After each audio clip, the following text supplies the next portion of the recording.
Et nous voilà en direct. J'essaye un autre truc du coup avec l'écran de chargement. J'arrive à indiquer, voilà, à faire une petite vidéo de placeholder si jamais on se connecte un peu avant le stream. Et puis comme ça, moi, ça me laisse le temps de gérer un peu mieux la présentation. Je vais baisser un peu, hop, le volume du son ici. Approcher le micro. Et comme ça, nous serons prêts pour le live de ce soir. Pour l'instant, pas de spectateurs. Ça viendra, une spectatrice, ça viendra peut-être au fur et à mesure de la soirée. En tout cas, je vois que les vidéos, au moins en replay, sur Twitch, sont toujours aussi bien vues. Hein, je suis aux alentours de la centaine de revisionnages. Alors, je ne sais pas si c'est des revisionnages partiels ou en intégralité. Et pour une cinquantaine d'abonnés à peu près sur Twitch, donc c'est pas si mal. Ça fait une grosse classe, on m'a dit sur Twitter. C'est vrai que ça ressemble un peu au volume que je peux avoir en CM ou en TD. Donc voilà, c'est toujours appréciable. Donc c'est vrai que c'est mieux lorsqu'il y a des personnes qui peuvent venir en direct m'écouter. C'est un peu plus interactif, c'est l'intérêt de la chose, mais au moins comme ça me fait des archives pour plus tard.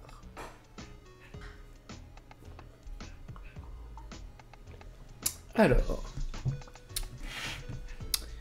hop, cette semaine, du coup, je voulais aborder la thématique de la netteté en langue, qui est une thématique de grammaire de texte assez connue, qui est la question notamment du rattachement anaphorique, de la clarté du discours, de la netteté du discours, ce qui fait que l'on suit bien ce qui se passe, hein, les événements, la valse des personnages, et ainsi de suite. Et pour cela, je vais proposer la lecture d'un article de Nathalie Fournier dans ce très beau volume.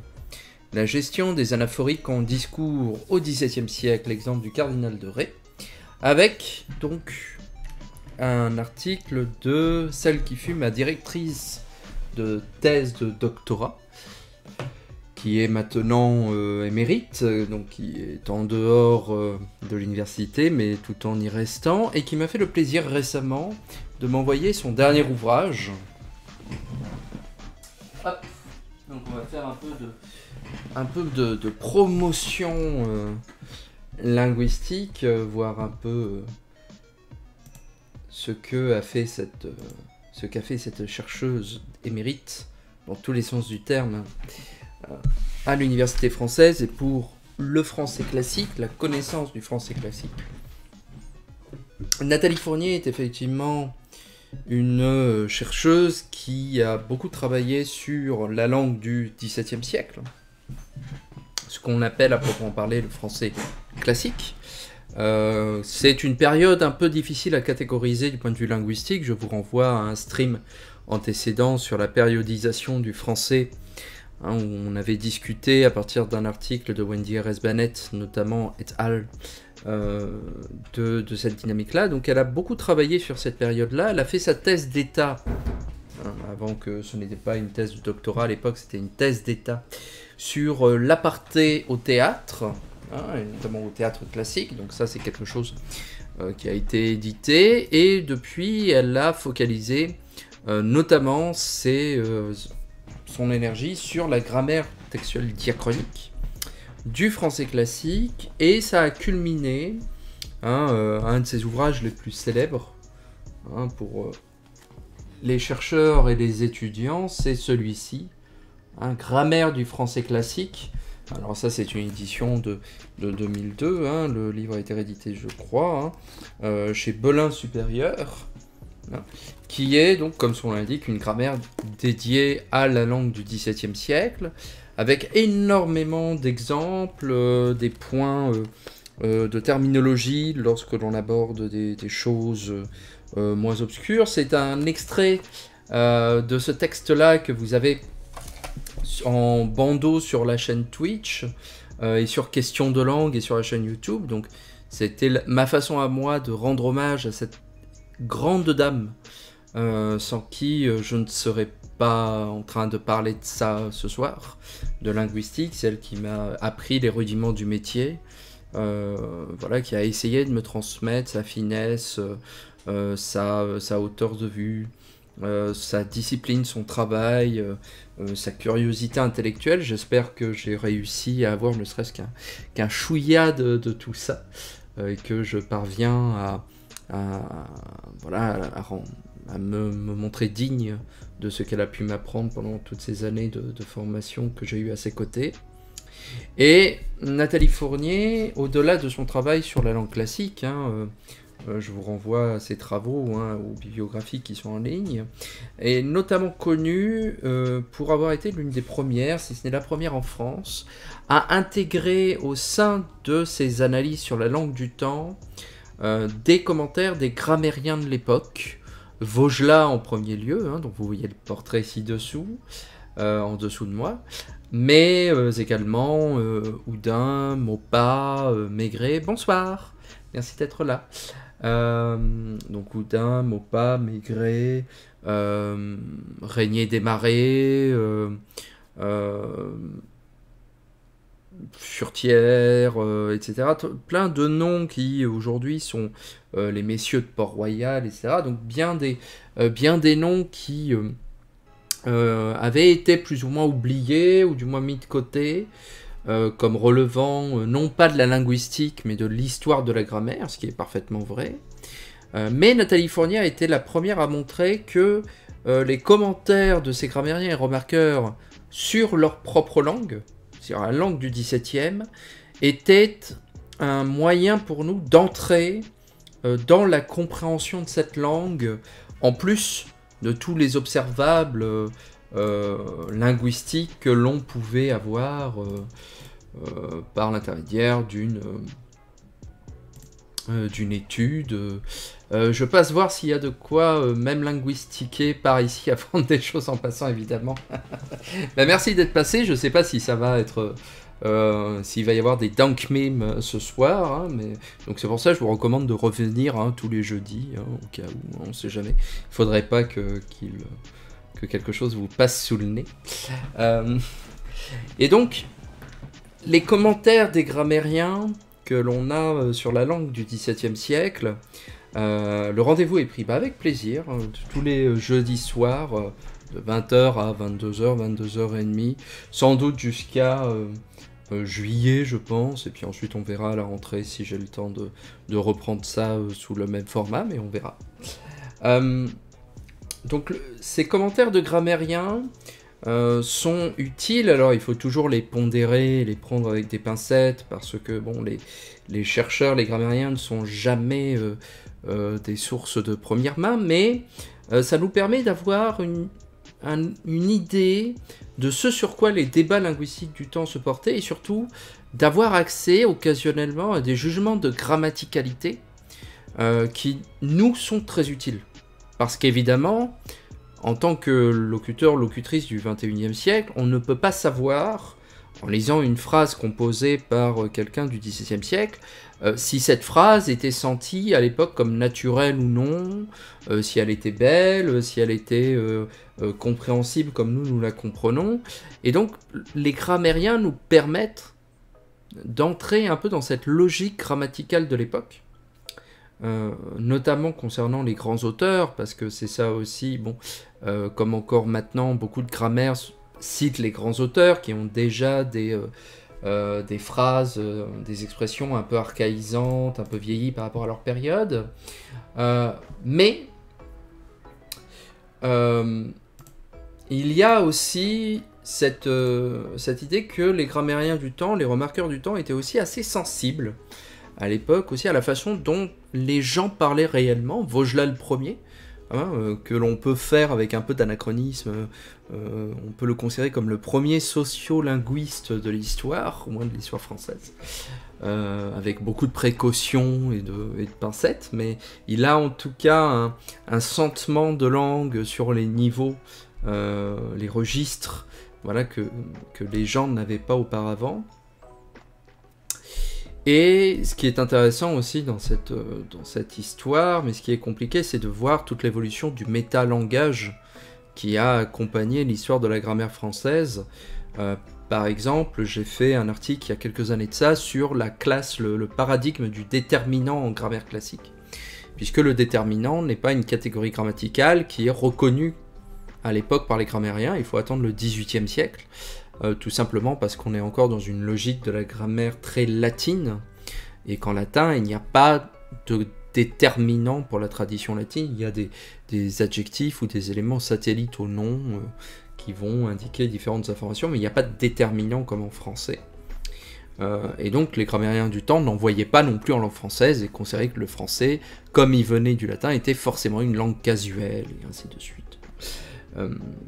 Donc c'est intéressant de voir la progression de ces idées-là, ce qui nous demande du coup d'être documentés et d'avoir un accès à ces textes. Alors c'est fait depuis plusieurs années, il y a le grand corpus Garnier numérique qui a numérisé énormément de grammaires et d'ouvrages de remarques du temps, dans le grand corpus des grammaires du XVIe et du XVIIe siècle, qui est accessible en ligne si vous avez un compte chez Garnier ou une adresse institutionnelle, vous pouvez vous connecter via votre université, ou une bibliothèque, je pense que les municipalités doivent avoir des abonnements. Et bien sûr, pour mieux saisir ces grammaires, il faut avoir des éditions critiques, c'est encore ce qui est le mieux. Donc il y a eu, depuis plusieurs années, beaucoup d'éditions critiques des remarques de Vaugelas, qui est sans doute l'ouvrage le plus influent de l'époque. Il y a eu des rééditions critiques parfois, des grammaires des académiciens, comme Régnier Desmarais par exemple, de Nicolas Bosé un peu plus tardivement au XVIIIe siècle. Mais généralement, on a des reproductions chez Slatkin Reprints, des éditions Princeps du XVIIe siècle, avec ce dernier ouvrage de Nathalie Fournier qu'elle a eu la gentillesse de m'envoyer là il y a en début de semaine, Grammaire et syntaxe françoise de Maupas. C'est une autre pierre de touche sur une meilleure connaissance de la grammaire de l'époque. C'était pas du tout prévu, j'avais prévu de lire un article de Nathalie Fournier cette semaine. Je savais qu'elle m'avait dit qu'elle m'enverrait un exemplaire de son ouvrage, mais je ne savais pas du tout quand est-ce qu'il allait partir, donc la coïncidence est assez rigolote. Et je n'ai pas encore eu le temps de me plonger dans cet ouvrage-là, mais je pense que ça sera ma lecture de plage, cette idée de me plonger dans la logique grammaticale de l'époque. Et comme on me l'a fait parfois remarquer sur Twitter, il y a effectivement des pages dans lesquelles il y a autant de notes que de textes, de la grosse édition critique. Mais c'est un ouvrage important, comme je l'ai expliqué rapidement aussi sur Twitter. Maupas, Charles Maupas, donc sa première édition de PTSD de Bourdieu, il y a un peu de ça, mais là ça se justifie aussi parce qu'on est dans une édition critique et bon, il y a énormément de choses à voir, mais Maupas c'est vraiment l'un des premiers grammairiens de français. Avant, il y a Maigret qui est connu puisque ça a été historiquement le premier à faire une grammaire en français écrite en français. Puisqu'avant on avait des précis de langue mais qui étaient rédigés en latin, la langue docte par excellence au XVIe siècle. Donc Maigret fut le premier historiquement, mais le plus important, le plus intéressant scientifiquement, on va dire intellectuellement, c'est Charles Maupas, puisque c'est le premier d'une part à parler de tous les paliers de la langue, de la phonétique au système de la graphie, des lettres, jusqu'à la construction du texte, des périodes, en passant par la syntaxe du verbe, les parties du discours, les parties d'oraison, comme on disait encore à l'époque. Il a des commentaires très précis sur les auteurs, les autrices qui lui sont contemporains. Il développe un métalangage qui va être affiné, mais c'est le premier à essayer de développer un métalangage qui n'emprunte pas nécessairement des choses qui viennent toujours du latin, comme ça s'est fait pendant très longtemps, encore maintenant, à dire vrai. Et cet auteur, voilà, ce grammairien va initier une réflexion de fond sur la langue française, qui ensuite sera reprise par des turiféraires comme Houdin dans sa grammaire de 32 puis de 40, qui va avoir une énorme influence sur Vaugelas, qui ensuite va donner naissance à toute une tradition grammaticale. On va continuer de lire Maupas et de le commenter jusqu'aux Lumières, en réalité, jusqu'à Nicolas Beauzet, grammairien de l'encyclopédie de Diderot, qui va s'y référer occasionnellement. Il va passer un peu sous les radars, il va être éclipsé par Vaugelas, notamment par Régnier Desmarais, qui vont être des grammairiens beaucoup plus populaires au 19e siècle, et on va le redécouvrir au 20e siècle, notamment grâce aux travaux de Nathalie Fournier, qui va revenir vraiment au texte et montrer tout le côté novateur qu'il pouvait avoir. Et donc voilà, je suis particulièrement heureux. Donc, si ça vous intéresse, ça vient tout juste de sortir. C'est aux éditions Classiques Garnier. Ça doit coûter 50 €, donc c'est un investissement, évidemment. Donc, mais toutes les bibliothèques universitaires de France et de Navarre vont l'acquérir. Et voilà, et je vous recommande énormément cet ouvrage. Si vous vous intéressez à l'histoire de la grammaire française, je ne l'ai pas lu, mais comment? Mais oui, je recommande l'ouvrage, mon petit chou. Mais oui. Toi aussi, tu aimes la grammaire, hein? J'ai une chatte grammairienne, linguiste. Elle parle, miaou. Mais oui, miaou. Donc voilà, donc à acquérir ou à lire si vous vous intéressez à l'histoire de la grammaire. Et la grammaire du français classique, qui est encore d'actualité si parmi ceux qui me voient ou qui m'écoutent, il y a des étudiants, des étudiantes en lettres, en sciences du langage, qui passent les concours. Ça doit faire partie de votre bibliographie, et si vous vous intéressez à la langue du temps, voilà, ça reste un ouvrage très agréable à lire. Moi personnellement, je lis les grammaires comme des romans par des formations professionnelles, mais je conçois qu'il y a des gens un peu plus étranges qui ne font pas ça. J'en ai eu parmi mes amis, ça arrive. Bon. Mais voilà, c'est en tout cas une grammaire déterminante, et pour laquelle d'ailleurs, et pour l'ensemble de son œuvre, il y a quelques années de ça, elle a été récompensée de la Légion d'honneur. J'ai eu la chance aussi de participer à la cérémonie et de boire du champagne aux frais de la République française. Donc, je ne sais pas si j'aurai l'occasion de revenir dans un tel raout ultérieurement, mais au moins je peux mettre ça dans mes mémoires qui sortiront peut-être un jour.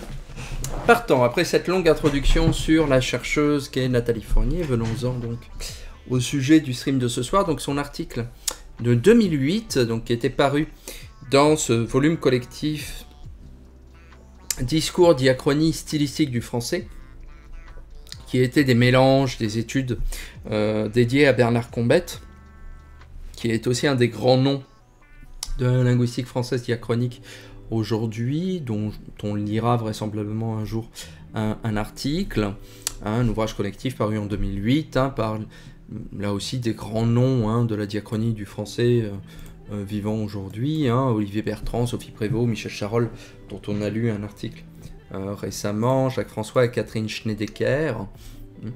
Et cet article donc s'intitule « La gestion des anaphoriques en discours au XVIIe siècle, l'exemple du cardinal de Ré ». L'article est assez court, donc j'ai bon espoir qu'on le lise parfaitement, mais sinon je serais tenté d'accélérer occasionnellement. T'es bien bavard, tu veux regarder le petit instant patate. Mais oui. En ce moment, je la brosse, je lui enlève tous les poils qu'elle a en trop. Et elle aime pas ça, donc elle fait du miou miou. Ça va? Mais oui, je te laisse. Alors. Donc, la gestion des anaphoriques en discours, l'exemple du cardinal de Ré. Je commence la lecture. On sait combien les classiques ont été obsédés par la clarté de l'énoncé et l'éviction des équivoques. À la suite de Vaugelas, les remarqueurs attribuent la netteté de style, c'est-à-dire sa fidélité à l'intention de signification, et sa parfaite intelligibilité, à l'arrangement des mots et à tout ce qui rend l'expression claire et nette. De fait, si la pureté de style, autre grand souci des remarqueurs, est du côté du syntagme et ressortie à la morphologie, à la syntaxe et constituant, la netteté, elle, est du côté de la période et relève de l'organisation du discours et de la macro-syntaxe.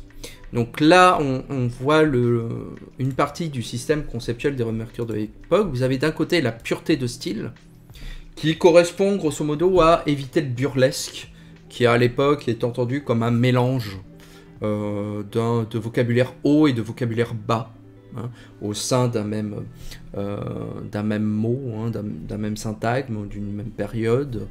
Il faut éviter ce qui peut heurter le sens commun, la beauté de l'oreille, d'où l'intérêt porté à la cacophonie, aux voyelles, à l'alternance, un peu à la façon de la poésie grecque, et des discussions très longues sur quel mot fait partie du registre haut, quel mot fait partie du registre bas. C'est comme ça que vous avez par exemple des chapitres dans Vaugelas sur les mots poitrine et face, qui est un de mes chapitres préférés des remarques de Vaugelas, où il s'interroge pour savoir si poitrine est un mot haut ou bas, parce que l'on dit poitrine de veau. Alors est-ce que le fait de dire poitrine de veau, ça empêche de considérer poitrine comme un mot noble ou pas? Donc il discute un peu de ça.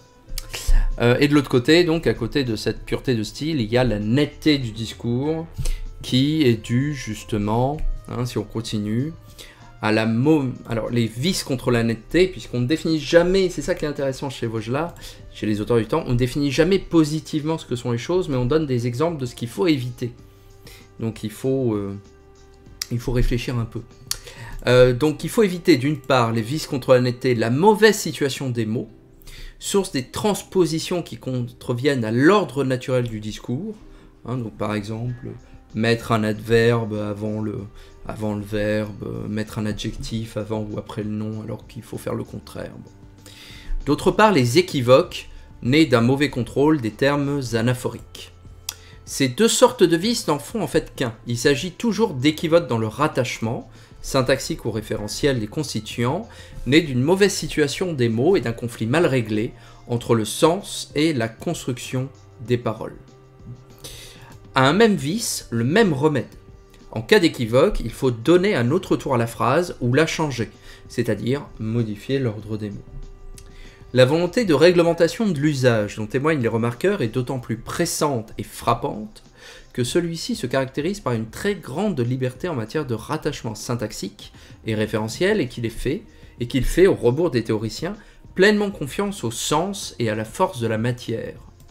On se trouve donc face à une discordante criante entre une approche normative, qui se fonde sur la linéarité et érige en critère unique l'ordre des mots, et un usage spontané, dont les principes sont plus complexes et sont à chercher du côté de l'organisation discursive.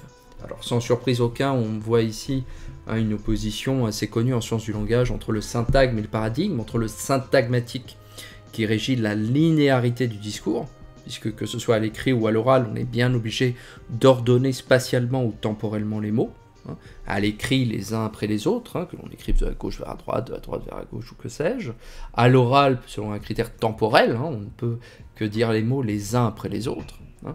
Si on dit tout en même temps, si on dit bon, j'ai peut-être résumé 2 heures d'émission, mais c'est pas très compréhensible.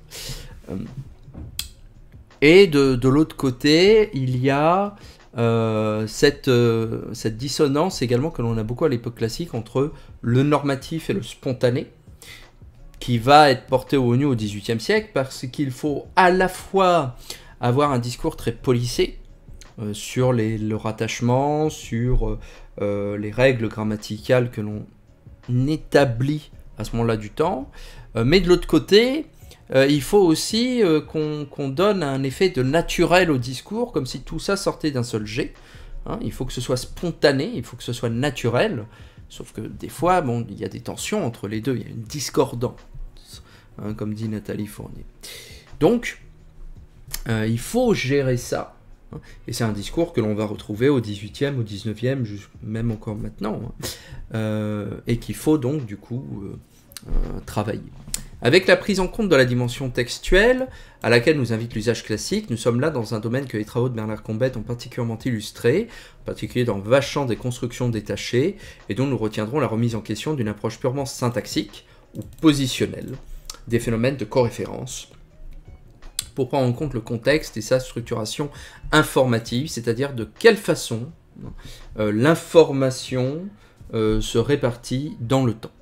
Je reviens dans un instant, puisque j'ai beaucoup bu ce soir, et donc je reviens tout de suite.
Hop, me revoilà, désolé avec la réouverture des salles de sport.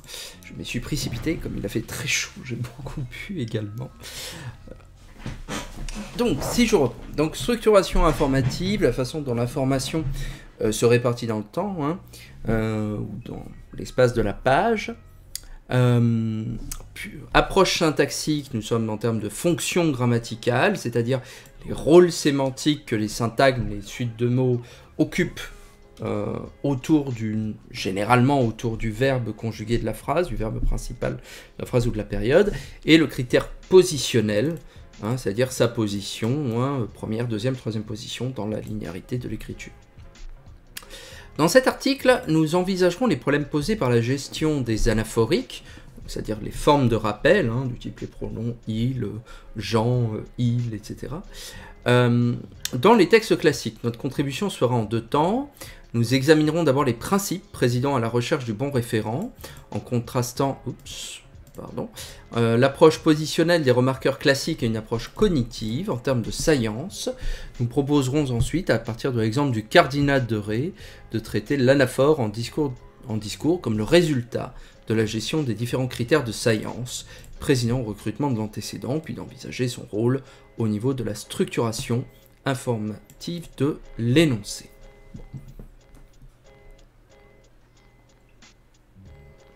Ne pas hésiter, hein, si jamais, là pour moi c'est des choses qui coulent de source, mais si vous avez des problèmes sur des termes, c'est ça qui est intéressant, je peux m'arrêter, des termes techniques ou voilà, des formulations qui vous semblent peu claires, n'hésitez pas à vous servir du chat pour m'interrompre à la façon d'un coup. Donc première partie, à la recherche du bon référent, principe de proximité, principe de science. La langue classique est toujours présentée comme le lieu, alors toujours avant les travaux de Nathalie Fournier, comme le lieu d'une grande liberté en matière d'anaphore pronominale, liberté dans le revers pour qui prône l'univocité et la multiplication des ambiguïtés référentielles qui serait un des obstacles majeurs à la lecture des textes classiques et liberté dont les remarqueurs ont suffisamment pris conscience pour pouvoir la réglementer. Un tel point de départ, qui cherche à traquer et réduire les ambiguïtés, aboutit souvent à les multiplier indûment, comme le font les remarqueurs eux-mêmes, alors même qu'il conviendrait d'adopter une lecture plus spontanée, moins métalinguistique, qui tienne compte de cette liberté, hein, comme résultant de la coexistence de plusieurs principes permettant d'accéder aux référents. C'est plus vous essayez de rendre votre discours clair, moins vous y parvenez en fait, puisque vous allez à l'encontre de la tendance naturelle d'écriture ou d'accès à la langue, et donc plus vous essayez, il faut faire confiance à votre instinct de locuteur ou de locutrice native en fait. Vous savez intuitivement récupérer l'antécédent d'une anaphore sans trop de difficultés. L'approche des remarqueurs classiques, le principe de proximité. La chasse aux équivoques amène les classiques à se focaliser sur 2 grands cas d'équivoque pronominal. Ça, j'en parle longuement dans ma thèse, hein. Je me suis beaucoup inspiré de ces pages-là pour mon état de l'art dans mon ouvrage. La concurrence entre 2 antécédents possibles pour un même marqueur. Hein. Vaugelas juge équivoque la phrase « C'est le fils de cette femme qui a fait tant de mal » parce qu'on ne sait si ce qui se rapporte à fils ou à femme. Hein.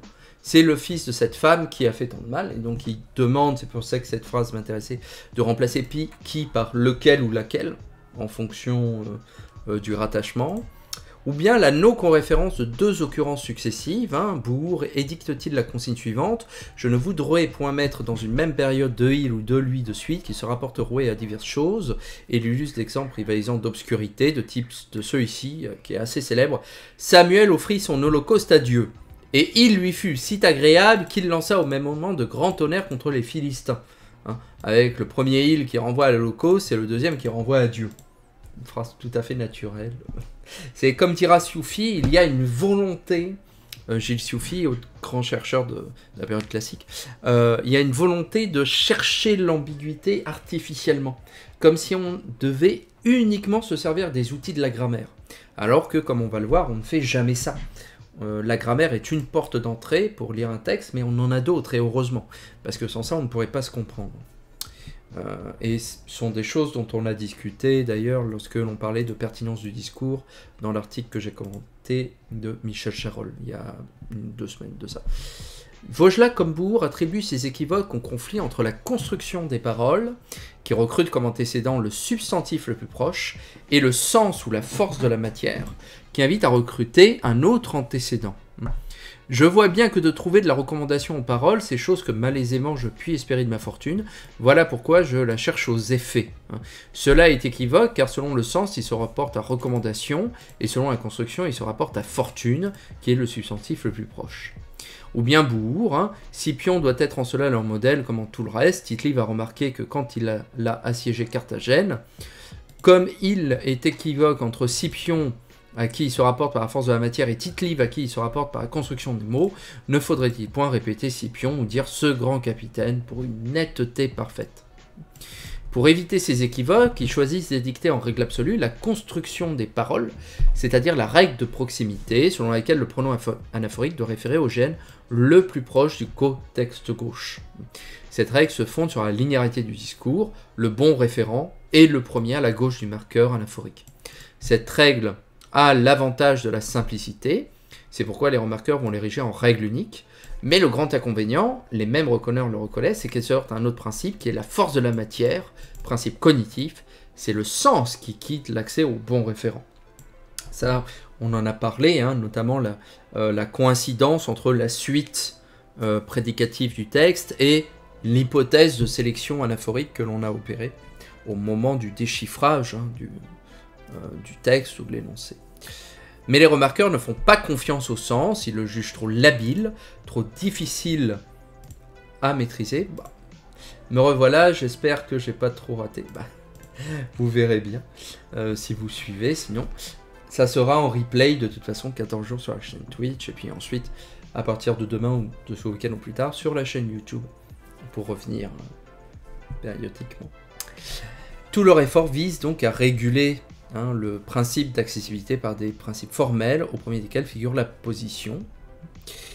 Sauf que, voilà, les travaux linguistiques sur l'anaphore, donc Denis Apotélos, Denis Corbelin, Georges Kléber, Michel Charolles, donnent au contraire toute sa prégnance au sens, se posant en fait la même question que les remarqueurs classiques, celle de la trouvaille du bon antécédent. Ça c'est une formule assez connue de Kléber. Ils fondent le recrutement de l'antécédent sur un principe cognitif, et plus spécifiquement informatif. Les pronoms anaphoriques, comme « il », se rattachent à l'actant saillant du discours, c'est-à-dire à ce dont parlent les co-énonciateurs engagés dans l'interaction, à ce qui est saillant dans la mémoire discursive, ce qui se distingue des autres choses du discours. En gros, de quoi l'on parle. C'est le thème, donc ce qui est donné ou connu, ou le topic, ce dont on parle à propos d'eux, qui attire les rattachements référentiels. Le pronom n'est pas un anaphorique de proximité, mais un marqueur de continuité thématique, ou un anaphorique de topicalisation, ce qui revient plus ou moins même. Hein, ce qui guide l'interprétation référentielle des pronoms anaphoriques, c'est donc un principe de science thématique qui fait d'une entité un meilleur support référentiel et du GN qui la désigne un meilleur antécédent que d'autres GN concurrents.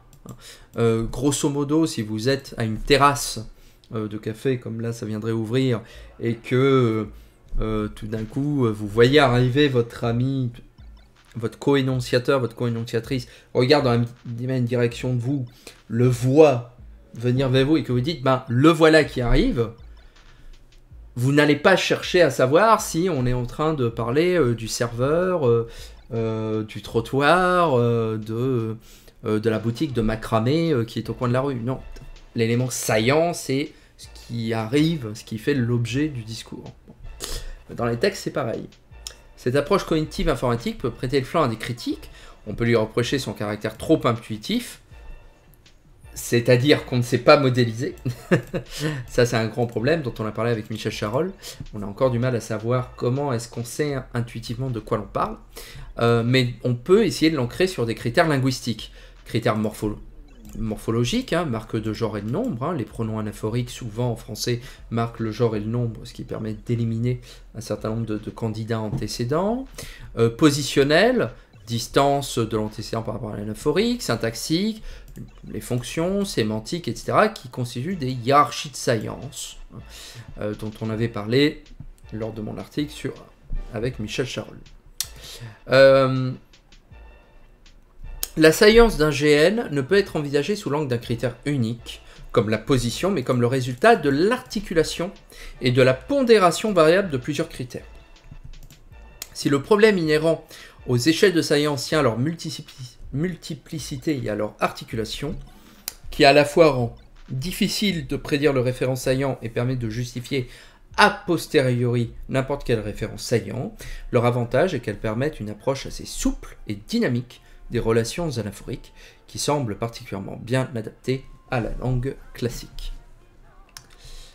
Donc, si l'on prend, deuxième partie, l'exemple du cardinal de Ré.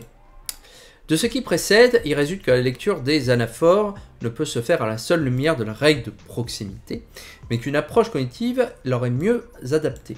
Le meilleur antécédent n'est pas nécessairement le plus proche, mais celui qui a la meilleure saillance, ce qui implique de faire confiance à des rattachements cognitifs assez libres et d'interpréter les ambiguïtés comme des conflits mal réglés entre indices de saillance. Donc, on prend le corpus des mémoires du cardinal de Ré, hein, qui se distingue, voilà, comme beaucoup de textes de mémoire, il y a une gestion très libre des anaphores parce qu'on est vraiment dans l'écriture mémorielle, donc vraiment avec le flux de la pensée, hein, que ce soit les mémorialistes eux-mêmes qui écrivent ou bien qui dictent souvent leur mémoire à un scribe qui va les reproduire, et donc on a tous ces problèmes de rattachement très dynamiques, ce qui en fait voilà, un corpus de choix pour ces études. Il y a énormément d'études sur l'anaphore qui prennent les mémoires du cardinal de Ré comme exemple. On envisagera les modes de recrutement de l'antécédent, hein, tout d'abord, avant de tirer des conclusions sur la dynamique informationnelle ou l'organisation textuelle. Donc, mode de recrutement. On privilégiera les cas où il y a concurrence entre deux antécédents. On examinera les critères de recrutement. Donc, premier critère, recrutement plutôt, je pense que l'OCR a eu du mal ici, par proximité. La règle de proximité n'est pas sans vertu. Ainsi peut-elle sélectionner le bon antécédent, d'autant plus facilement que celui-ci constitue un candidat tout aussi acceptable qu'un GN concurrent.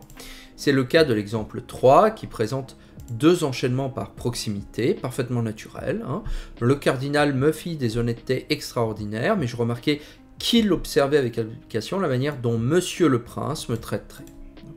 Il ne fit que m'embrasser en passant dans le jardin, et à un autre tour d'allée, il me dit fort bas « Je serai demain à 7h chez vous, il y aura trop de monde à l'hôtel Condé ». Dans le premier enchaînement, le cardinal est le seul candidat antécédent. Dans le second, c'est vrai qu'on peut hésiter entre le cardinal et Monsieur le Prince, hein. Mais la proximité recrute le second GN qui a l'avantage sur le premier, une meilleure science locale, qui compense le décalage de leur niveau d'enchâssement syntaxique, hein, puisque le premier est sujet, le deuxième est dans une subordonnée. jugé dans la principale, dans une indépendante, le deuxième dans une subordonnée. Ce type d'exemple, où la proximité fonctionne bien, est assez fréquent chez les cardinals de Ré. En revanche, lorsque l'antécédent recruté par proximité est en concurrence avec un autre groupe nominal, doté d'une moindre saillance, locale mais d'une bien meilleure saillance sur d'autres plans, la règle de proximité fonctionne moins aisément. Dans l'exemple 4, qui présente une ambiguïté sur l'antécédent de le, qui peut être monsieur ou ce mot, le premier président répondit que les ordonnances obligeaient à ne laisser personne en prison plus de 24 heures sans l'interroger. Monsieur s'éleva avec chaleur à ce mot, qu'il prétendit donner des bornes trop étroites à l'autorité royale, violer soutien avec rigueur, les députés tout d'une voix y demeurèrent fermes et en ayant fait le lendemain le rapport au Parlement, ils en furent loués. Le GN monsieur jouit d'une bien meilleure degré de saillance, c'est un nom propre d'être humain, sujet agentif, que le GN ce mot, non humain en fonction d'objet indirect, et ferait à ce titre un bon antécédent. C'est d'ailleurs l'interprétation qui vient naturellement à la première lecture. La règle de proximité est ici trop faible. Elle ne suffit pas à assurer l'interprétation, celle-ci doit s'appuyer d'une part sur le parallélisme de fonctions, complément de verbe, d'autre part sur des connaissances d'ordre extralinguistique, sur ce que le lecteur sait du conflit irréductible qui oppose la Cour, à laquelle appartient monsieur, et le Parlement, auquel appartient le président Viol, et dont il déduit qu'en aucun cas le président Viol ne peut soutenir monsieur. Viol les soutient avec vigueur. A l'inverse, il est des cas où la règle de proximité semble trop forte. Ainsi, l'œil impitoyable des remarqueurs verrait-il une ambiguïté dans l'exemple suivant, elle pouvant référer à ma réflexion ou ma conduite. L'occupation de mon intérieur fut une grande et profonde réflexion sur la manière que je devais prendre pour ma conduite, elle était très difficile. Cependant, plutôt qu'un cas d'ambiguïté alternative, le texte présente un cas de cumul, et le pronom réfère aux deux GN à la fois. En fait, réflexion et conduite sont indissociables pour Ré. La profonde réflexion a pour objet de déterminer la conduite à tenir, qui elle-même n'est adoptée qu'après mûre réflexion. Le paragraphe qui suit enchaîne d'ailleurs les deux référents, il illustre la difficulté de la réflexion et celle de la conduite à tenir. Ça, c'est quelque chose que l'on a très souvent, que j'ai observé moi-même dans ma thèse avec lequel vous avez Racine qui dit quelque chose du type le zèle et la conduite. Non, c'est le zèle et le sérieux avec lequel je vous réponds. Et en fait, il faut comprendre que c'est le zèle et le sérieux. C'est les deux liés, mais plutôt que de faire un accord au pluriel qu'on attendrait par une coordination, on a en fait un accord qui va être plutôt subsumant, conceptuel. Les deux termes étant pris comme synonymes ou parasynonymes, ou du moins dans une telle relation de métonymie ou de méronymie qu'il est impossible de les distinguer du point de vue cognitif. On associe l'isotopie intellectuelle de la réflexion à l'isotopie socio-morale de la conduite. Enfin, il est des cas où la règle de proximité se révèle non pertinente, elle sélectionne le mauvais antécédent et mène au contresens.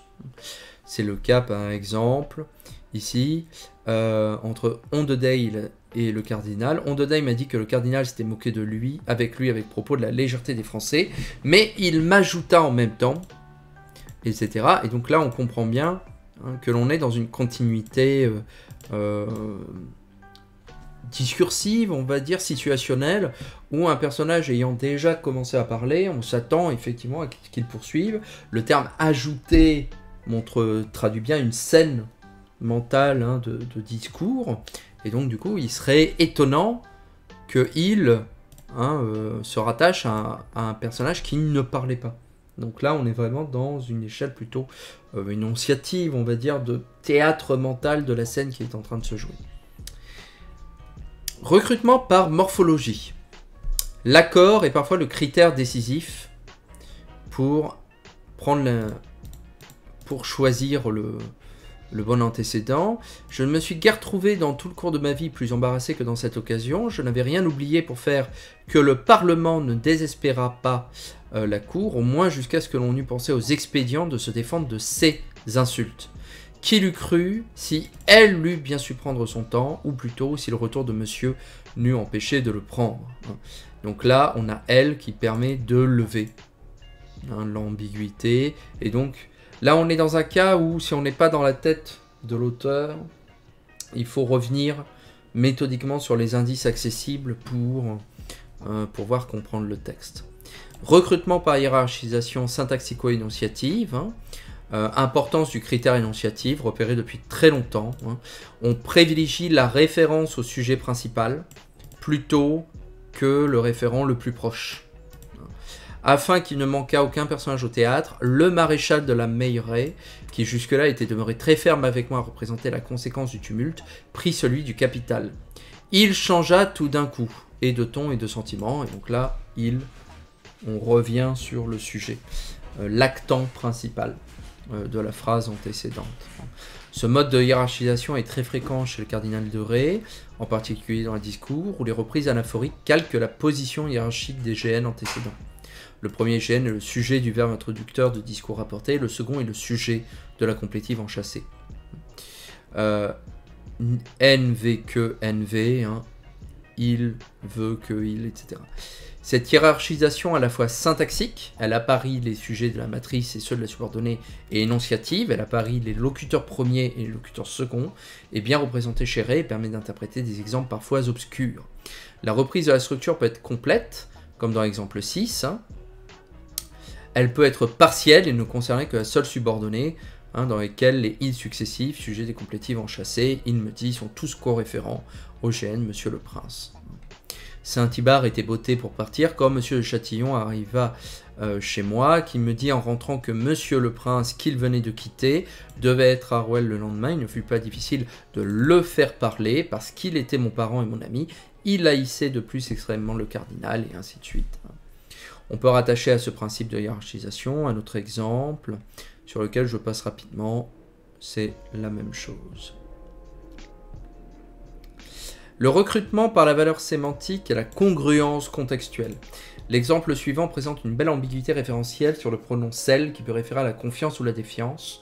Cette considération est une de celles qui m'ont obligé de vous dire quelquefois que l'on est le plus souvent dupe par la défiance que par la confiance. Enfin, celle que le ministre prie de l'État, etc. C'est vrai que là, et ça change franchement le sens de la phrase d'ailleurs, si on ne sait pas si ça renvoie à défiance ou confiance. Le pronom réfère à la défiance. L'interprétation est guidée par le contexte, qui met en place une isotopie sémantique nettement dysphorique. Qui l'avait déjà porté à me faire les pièces que vous avez vues ci-dessus, l'embêchant encore, malgré les radoucissements, etc. Voilà. Elle est guidée aussi parce que l'on sait des rapports exécrables entre Ré et Mazarin, qui reposent sur une absolue défiance réciproque. Donc là, on est vraiment dans les limites de l'exemple en grammaire de texte, où l'on ne peut pas juger de la validité de cet anaphore avec un petit extrait de 5 lignes comme ça. Il faudrait développer tout le chapitre et construire tous les référents, leurs relations, ce qui se sont dit ou pas, pour pouvoir interpréter ce type d'exemple. C'est pour ça d'ailleurs que c'est très frustrant quand on est grammairien textuel, parce que les exemples que l'on doit donner généralement dans les articles sont très longs, et comme le nombre de signes dans les articles sont généralement très limités, on se retrouve en train d'essayer de rogner sur la démonstration pour laisser un bel exemple ou le contraire. Donc voilà, donc je milite activement pour étendre la taille hein, des articles de grammaire de texte. Hein. J'espère qu'il y aura une révolution à ce niveau-là. Hein. Quand on est syntacticien, ça va bien, mais les grammaires de texte, les grammairiens textuels doivent avoir mieux. Recrutement d'un antécédent faiblement accessible, ça c'est plus atypique. Caractéristique notable de Ré qui est de recruter des antécédents peu probables. Par exemple, complément dans une locution verbale. Ah oui, effectivement, ça c'est rare. Exemple. Cette mine où fit peur Monsieur le cardinal de Mazarin lui donna lieu de feindre qu'il avait peur. Ah oui, effectivement. Il y a eu des raisons de douter de part et d'autre, etc. Ou bien, je voulus ouvrir la bouche pour appuyer ce que disait le maréchal. La reine me la ferma en me disant d'un air de moquerie. Ça, effectivement, c'est très atypique. Je me mis de côté très ridiculeusement sur la défensive, car vous pouvez juger qu'elle ne pouvait être en aucun sens judicieuse. Effectivement, oui. Ces trois exemples mériteraient un commentaire plus précis. On notera simplement que ce type d'anaphore est caractérisé de la langue classique, effectivement. Ça, c'est quelque chose qui a disparu en français moderne. C'est-à-dire que l'on ne peut plus dire en français moderne, par exemple, il a pris peur qui était très grande. ça ne passe plus. Ce qu'on appelle un emploi intentionnel, c'est-à-dire dans une locution verbale, pour en parler. On serait dans le cadre, je pense, du solécisme de l'erreur de construction en langue moderne, et je ne pense pas qu'un enfant apprenant le français le fasse naturellement. Hein. Il a eu très peur, il a eu peur qui était très grande. On dirait plus, il a eu une sacrée peur qui a été la plus grande de sa vie. Il faut un déterminant. Mais en intention, les grammaires le jugent comme en dehors de la grammaticalité, mais ça se rencontrait assez fréquemment en langue classique. Deuxième cas de figure, le gène antécédent est en fonction périphérique, donc doté d'une faible accessibilité. Il a consommé le premier, et à sa mort, il avait bien avancé le second. La valeur de Monsieur le Prince, qui était Monsieur le Duc en cet état-là, fit que celle du roi n'altéra point l'état des choses. Là, effectivement, il faut le remonter à la mort, hein, parce que celle du roi, intuitivement, moi j'aurais pris la valeur comme antécédent. Le clergé, qui donne toujours l'exemple de la servitude, l'a prêché aux autres sur le titre d'obéissance. Là, il n'y a qu'un seul candidat, donc éventuellement, mais c'est vrai que le rattachement est moins facile. Enfin, on rattache le pronom à un antécédent placé dans un autre cadre textuel, argumental ou temporel. Vous remarquerez, s'il vous plaît, que les évêques et archevêques de Paris n'ont jamais cédé ces sortes de fonctions dans leur église qu'aux cardinaux de la maison royale, et que mon oncle avait été blâmé, au dernier point, par tout son clergé. Mon oncle était parti justement pour mon second voyage d'Anjou, la veille de la Saint-Denis, etc. D'accord. Ou bien, tous les édits... Ah oui, effectivement, donc on fait un rattachement. Dès le lendemain, Monsieur le Duc d'Orléans alla à la Chambre des Comptes, où il porta c'est-à-dire les édits. Tous les édits, c'est-à-dire qui se trouvent ici. Hein. Elle voulait que tous les édits, sans exception. Donc là, on est vraiment dans du rattachement à très haute portée. Mais c'est vrai que ça se comprend. On se laisse guider, et puis on par le sens du texte. Ces rattachements se font fondamentalement à un actant saillant, et ils sont à mettre en rapport avec l'organisation du texte et sa progression thématique, comme nous allons l'examiner rapidement. Encore une fois, la malédiction des grammairiens textuels, on n'a plus assez de place après pour faire les trucs intéressants, parce que les exemples prennent trop de caractères sur la page. Anaphore, organisation du texte. Les travaux sur l'organisation du texte ont montré le rôle que jouent les stratégies d'interprétation des anaphoriques dans la structuration textuelle, en particulier dans la mise en évidence du thème et du type de progression thématique.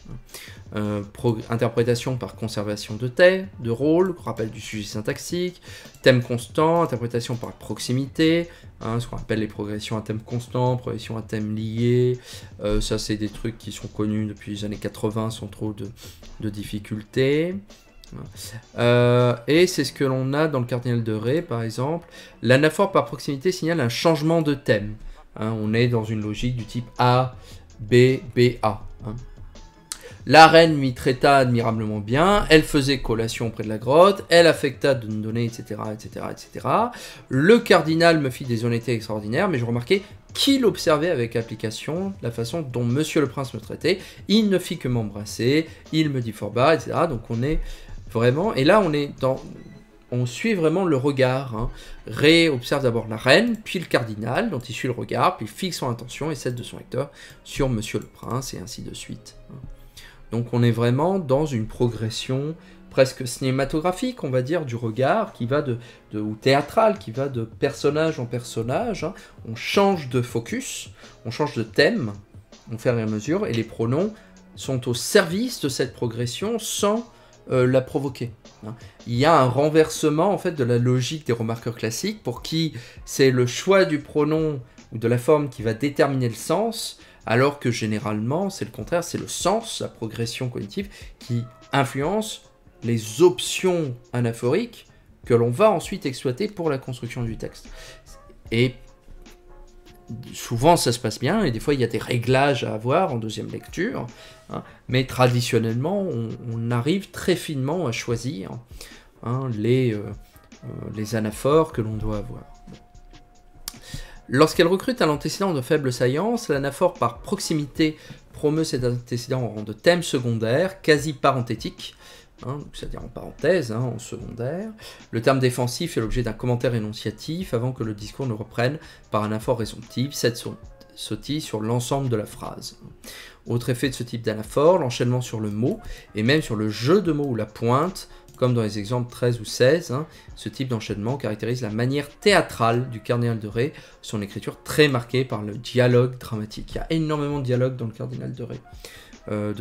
Et on est vraiment dans cette logique des coursives, des mots qui se disent sous les arcanes, des palais, des promesses, des billets qu'on s'échange secrètement, des commérages, des tractations secrètes, des cabales. C'est passionnant. Si vous ne connaissez pas les mémoires du Cardinal de Ré, ça se lit vraiment anachronisme à part, comme un roman de Dumas, quoi. C'est les 3 mousquetaires avant l'heure.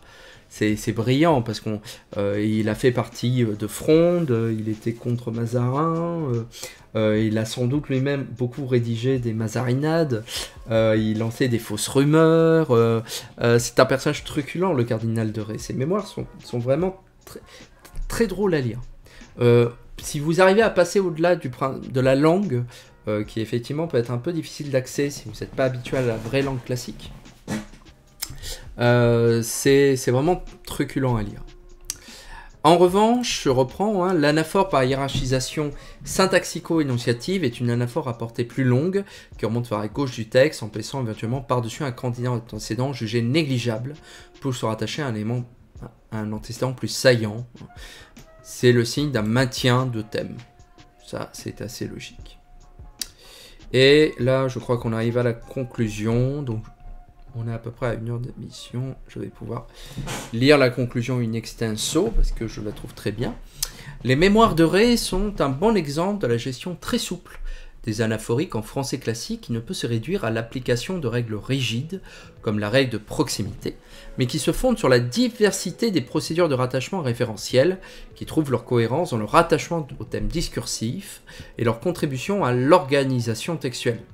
Ce type de gestion des anaphoriques implique une confiance dans la force de la matière, c'est-à-dire le sens, dont se défiaient les remarqueurs, et dans la fonction régulatrice de l'interaction, ce dont Ré témoigne à plusieurs reprises quand il s'adresse à son interlocutrice fictive, qui permet aux co-énonciateurs de s'entendre sur dont ils parlent, sur ce qui est saillant dans leur mémoire discursive. Au-delà de l'anaphore, les problèmes de rattachement sont un trait les plus marquants de la langue classique et ils se posent dans les mêmes termes pour les constituants non référentiels. Les adjectifs, les gérondifs, etc. On sait qu'en français classique, et les travaux de Combette sur les constructions détachées l'ont amplement montré, ces constituants ne se rattachent pas nécessairement au sujet principal, au rebours de ce que la norme a voulu édicter, mais à gauche aux références saillants mis en place par le discours. La gestion des anaphoriques s'inscrit dans le cadre très large de la cohérence textuelle.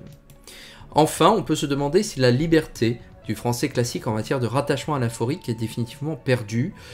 D'une certaine façon, oui, sous la pression de l'idéologie de la clarté et de la norme grammaticale, qui qui battra son plein au XVIIIe siècle. Il est cependant des lieux où elle se maintient, en particulier dans le français écrit non normé, dans la presse, je l'ai montré moi aussi à plusieurs reprises, que ce soit dans mon travail de doctorat ou dans d'autres articles, on retrouve des éléments du français classique, notamment dans le récit de presse contemporain, et sur internet énormément, à laquelle nous empruntons les exemples suivants, qui montrent la variabilité des rattachements. Par exemple, issu d'une brochure de 87, un Européen sur 4 est frappé à un moment de sa vie par le cancer. Les tumeurs malignes viennent au second rang des causes de mort après les maladies cardiovasculaires. Elles sont en effet responsables d'environ 30% des décès. Donc ce sont les tumeurs et non pas les maladies. Et là, lorsque 2 parents débordent d'activité, ils ne songent pas que leurs enfants sont livrés à eux-mêmes. Ils sont donc très influencés par le milieu qui les entoure et sont souvent en contact avec d'autres enfants. Là, c'est pas les parents, c'est les enfants, puisque voilà, dans la même situation qu'eux, on a une confirmation ici, dans une copie du bac. Et c'est ça que j'aime énormément dans l'étude de la langue classique, c'est que ça me donne vraiment sur ces questions d'organisation textuelle des clés d'entrée, des portes d'entrée vers la langue contemporaine. Il y a beaucoup de passerelles, beaucoup plus qu'avec la langue du XVIIIe ou du XIXe siècle, sur ces phénomènes de rattachement. On a retrouvé cette souplesse-là, notamment dans les écrits non normés, à compter de la deuxième moitié des années 70, où l'écrit s'est véritablement démocratisé Et aujourd'hui, avec Internet, l'écriture voilà, spontanée, l'écrit spontané, on retrouve énormément de ces mécanismes-là. Donc, ça reste d'actualité, c'est d'autant plus d'actualité pour étudier ce type de rattachement anaphorique et de construction du discours. Du coup, je redonne la référence de cet article, hein, La gestion des anaphoriques en discours au XVIIe siècle, l'exemple du cardinal de Retz, de Nathalie Fournier. Hein, c'est un article de 2008, paru dans Discours, diachronie stylistique du français, étude en hommage à Bernard Combette, de Olivier Bertrand et Ali. Et donc voilà, c'est un article que j'aime toujours autant, je l'ai lu plusieurs fois. C'est un peu comme si je revenais sur un film ou une série télé. Mais à chaque fois, voilà, je trouve qu'il y a une efficacité dans la démonstration que j'aime beaucoup, et les exemples sont très très parlants. Donc voilà pour cet article, j'espère que ça vous a intéressé. Alors c'est un peu dans la continuité effectivement de ce que l'on avait fait il y a 2 semaines avec Michel Charol et les notions de cohésion et de cohérence textuelle.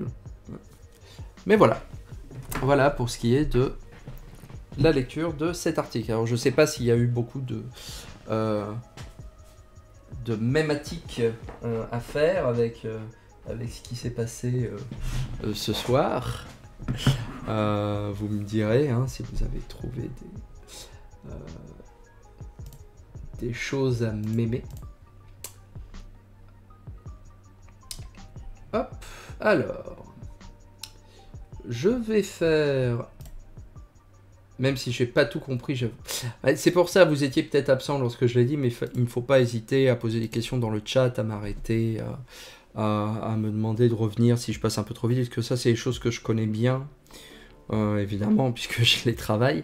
Mais voilà, ne pas hésiter à y revenir, et puis, de toute façon, vous pourrez revenir après au stream, ou relire l'article tranquillement si jamais il vous faut des précisions. Je m'absente à nouveau un tout petit instant et puis ensuite on pourra jouer. Je sais pas si est-ce qu'il y a une raison particulière. Oui, elle le justifie justement à un moment donné de l'article. Alors pour revenir, les mémoires de Retz et tous les mémorialistes du temps, à l'époque comme Saint-Simenon par exemple, sont des auteurs, des autrices qui ont une écriture qui est très souple au niveau de ces rattachements anaphoriques parce qu'ils ont une écriture très spontanée en fait. On est vraiment dans la logique des mémoires, donc vraiment de quelque chose qui a été écrit en continu ou dicté par directement à des scribes et qui n'ont été finalement que peu relus à ce niveau-là et qui cherchaient justement cette impression de vivacité de discours, d'avoir une théâtralisation de la scène. C'était les potins de l'époque en fait, les mémoires. Hein. On avait la Gazette, on commençait à adapter ce style d'écriture qui devait permettre d'accéder vraiment au dessous du pouvoir, aux tractations, aux cabales, aux manigances qui se sont faites à la cour du roi et parmi les nobles. Je vais peut-être un peu loin dans la comparaison, mais c'était les voici de l'époque, quoi. C'était les interviews confessions de l'époque, quoi. Donc on a vraiment une écriture qui est très souple à ce niveau-là, et qui nous permet vraiment d'avoir un accès privilégié à la façon dont le vrai discours spontané pouvait s'écrire. Alors, il y avait de la relecture évidemment derrière, il y avait un peu de modification, mais on essayait de garder cette précision, cette vivacité d'écriture, cette théâtralisation, voilà, qui est toujours très intéressante. Et généralement, quand on veut étudier ce sujet-là à la langue classique, au moins pour faire des remarques très générales, on va vers les mémorialistes. Le cardinal de Retz, qui est un texte très truculent, si vous ne connaissez pas à lire, c'est vraiment drôle à lire. Sinon, Saint-Simenon, généralement, il y a énormément d'articles sur la question avec Saint-Simenon. Voilà pour votre question. J'espère que ça a répondu à votre interrogation. Il y a un développement, hein, si vous retombez sur l'article là-dessus. Je vous en prie. Pas de souci. Je m'absente encore 30 secondes, le temps de faire une petite pause, et puis on pourra poursuivre le stream avec Zelda, toujours sur le thème de la netteté.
me revoilà, me revoilà. Donc, je sais pas. Hop, on va couper ici et nous allons lancer notre partie de Zelda que nous avions commencé il y a... Voilà. Hop. Game Boy, arcade, Super Nintendo.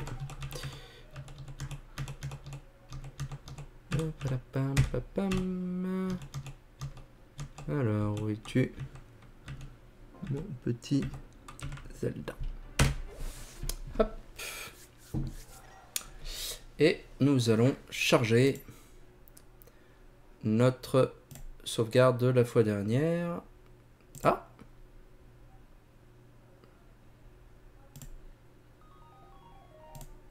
Ah, j'avais peut-être sauvegardé, mais sans... Ah. J'espère que j'avais fait une sauvegarde la dernière fois, sinon... Ouais, Twitch, c'est... Alors... La maison de Twitch ou au sanctuaire, on va repartir du sanctuaire. Donc la fois dernière, nous avions libéré la princesse Zelda des donjons d'Aganim. Je vais augmenter un tout petit peu le son. Les musiques de Zelda sont toujours très belles. Et nous avions fini le premier temple, hein, le temple du courage, auquel nous avions, voilà, nous avions récupéré le premier pendentif. Donc maintenant, avant cela, nous allons retourner voir Sahasrara, le sage du palais de l'Est, puisque il doit nous donner un objet important pour la suite de notre quête. Alors, j'ai déjà eu l'occasion la première fois de dire tout le bien que je pense de ce jeu, qui est sans doute mon favori, celui auquel je joue une fois l'an minimum, à fond ou en partie. Et j'avais envie d'y revenir pour ce thème de la netteté, puisque c'est aussi de la clarté, de la netteté, puisque c'est aussi une question, un débat, hein, qui est très intéressant à avoir dans le cadre du jeu vidéo, qui est lié à la lisibilité de l'écran, que nous avions abordé la fois dernière avec Donkey Kong. Hein. Il s'agit de lire l'écran pour savoir les informations obtenir. Mais la netteté d'un jeu, ce n'est pas seulement la lisibilité, c'est aussi de savoir quoi faire. Et notamment, Sahasrara nous avait dit la fois dernière, finis le temple, et une fois que tu as fini le temple, tu reviens me voir, et je te donnerai un objet. Tu as le pendentif du courage, je vais t'en dire plus de la légende. Il y a longtemps, un ordre de chevaliers protégeait le royaume d'Hyrule. Ces chevaliers étaient aussi les gardiens du pendentif du courage. Malheureusement, la plupart d'entre eux furent tués pendant la Grande Guerre contre le démon, qui éclata quand les 7 sages créèrent leur sceau. Des descendants des chevaliers d'Hyrule, un héros doit surgir. Bien, Twitch, j'ai foi en toi. Tu devrais récupérer les autres pendentifs, prends cela avec toi, c'est un trésor transmis dans les familles des 7 sages. Je veux qu'il soit tien. Et nous avons les bottes de Pégase, qui me permet de foncer dans les murs. Et il nous a dit également qu'il y avait un objet important à récupérer dans la grotte à l'est du lac Hylia. Donc nous allons y faire et j'espère peut-être d'ici une petite heure réussir à terminer le deuxième temple qui n'est pas si long que ça. On verra, j'essaierai de ne pas jouer trop tard. Donc comme je disais, la lisibilité et la netteté sont deux concepts côte à côte, mais autant la lisibilité établit une hiérarchisation dans les éléments que l'on peut voir à l'écran, c'est-à-dire grosso modo ce qui est important, ce qui n'est pas important, ce qui est un ennemi, ce qui n'est pas un ennemi. La netteté consiste également à considérer ce qui nous c'est ce qui nous guide en réalité vers l'objectif de jeu. Il ne s'agit pas seulement de hiérarchiser les éléments à un moment donné de l'écran. Ouais, on va garder les bombes. Mais également de toujours donner au joueur l'opportunité de savoir clairement quel est son prochain objectif et ce qu'il doit faire. Et donc il y a plusieurs méthodes pour y parvenir. L'une des plus simples, c'est celle que l'on vient de voir avec ça sera là. C'est le dialogue ou l'inscription à l'écran, hein, l'objectif, la flèche qui clignote en disant il faut aller par là. Donc là, ça sera là, nous dit tout bêtement, bah écoute, il y a un objet caché à l'est du lac, tu devrais aller y faire un tour. Donc on peut difficilement faire plus clair, sachant qu'on n'est absolument pas tenu de faire ça. Hein. Mais c'est vrai que l'objet que l'on va avoir dans la caverne nous sera très utile pour le boss du temple du désert, qui est notre prochaine destination. Il s'agit de la baguette de glace. Ces bourrasques magiques glacent l'air, mais surveille ton compteur magique, c'est une des faiblesses du boss que nous affronterons.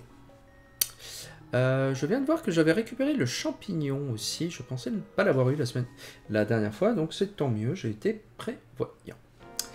Avec le champignon d'ailleurs, on va aller faire un tour à la sorcière, donner le champignon à la sorcière pour avoir la poudre magique qui nous sera très utile également dans cette aventure. Donc première façon de rendre un jeu net dans ses objectifs, c'est d'écrire clairement sur l'écran ce qu'il faut faire. Donc un personnage nous dit va là, fais ceci, un autre jeu comme, eh bien là, hop, comme un jeu de guerre par exemple, ou que sais-je, va mettre un symbole sur une minimap pour nous dire ici, il y a l'objectif que tu dois atteindre. On peut aussi imaginer, alors vous avez ça dans les jeux Bethesda comme Skyrim par exemple. Oh, je joue comme un cochon ce soir, heureusement j'ai une petite fée. Plip. Plip, plip, plip.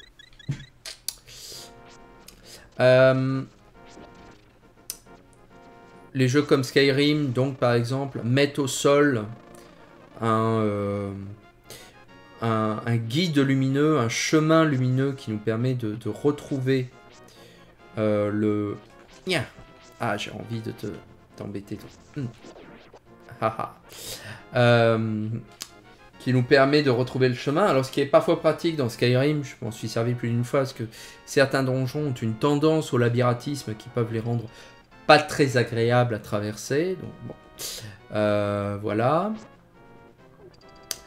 Et puis, vous pouvez avoir à partir de là des procédures. C'est que ça sort... C'est que c'est un sort, donc ça rentre dans les RP. Tout à fait. C'est quelque chose qui est proposé aux joueurs. Car c'est ça finalement l'intérêt en fait de ce type de procédure. C'est que on n'est pas toujours tenu de l'imposer aux joueurs. Un jeu comme Zelda, au fur et à mesure de l'histoire de la licence, et à mon grand dame me concernant, c'est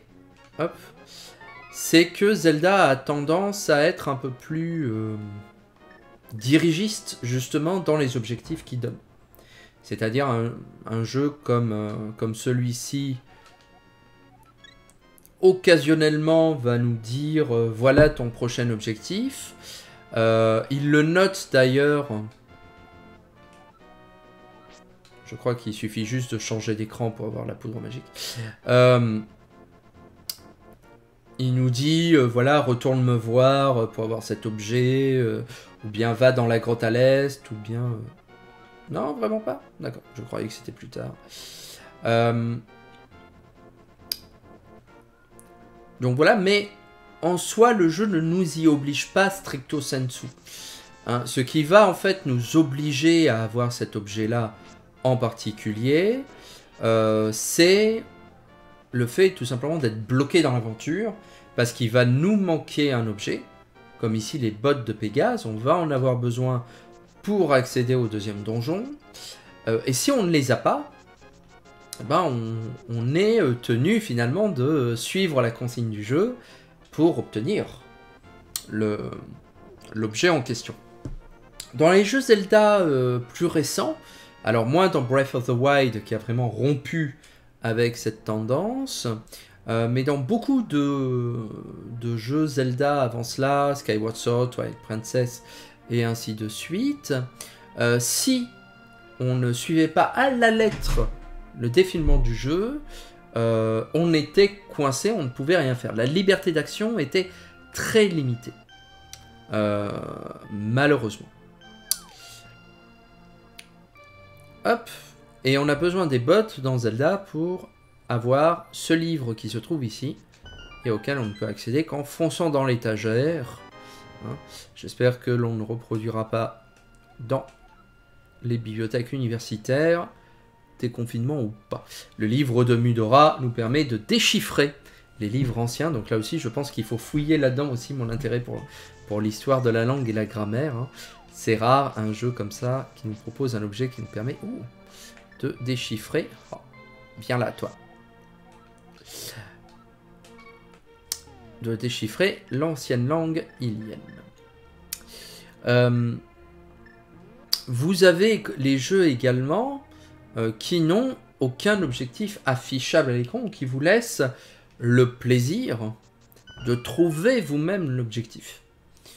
C'est ce qui se passe dans des jeux du type sandbox, comme on dit, un jeu comme Minecraft par exemple, yay, qui vous demande d'explorer le monde jusqu'à ce que vous ayez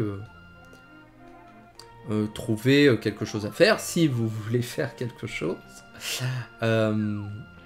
Et vous pouvez aussi ne pas suivre les consignes et puis vous amuser, ne pas voir la fin du jeu, mais rester à explorer, à vous amuser à construire avec le moteur graphique, le moteur physique, bon, ce type de choses. La question qui va alors se poser pour les développeurs et pour le joueur, pour les équipes de développement, pour les joueurs, les joueuses, c'est encore une fois le degré de pondération que l'on va avoir dans ce type d'exercice. Quand vous avez un jeu qui est par trop net, s'entend dirigiste, le plaisir de l'exploration s'en ressent nécessairement, et dans certains cas, ça peut même embêter les joueurs. Enfin, moi, je sais personnellement que lorsqu'un jeu comme Zelda, comme Skyward Sword par exemple, m'obligeait à suivre son plan pour terminer le jeu, ça m'a très rapidement énervé. A l'inverse, vous avez aussi des jeux dans lesquels l'absence totale d'indication peut être un peu plus douloureux. Alors, l'Angry Video Game Nerd, dont j'ai parlé dans un récent épisode de ludographie par exemple, a un terme spécifique pour appeler ce type de jeu. Il les appelle les Where the fuck do I go kind of game, c'est-à-dire les jeux putain, où est-ce qu'il faut que j'aille maintenant. Et les gens qui ont grandi de ma génération, qui ont grandi avec la NES notamment, et au début de la Super NES aussi, connaissent ce type de sentiment. Non, on va sauver le poisson.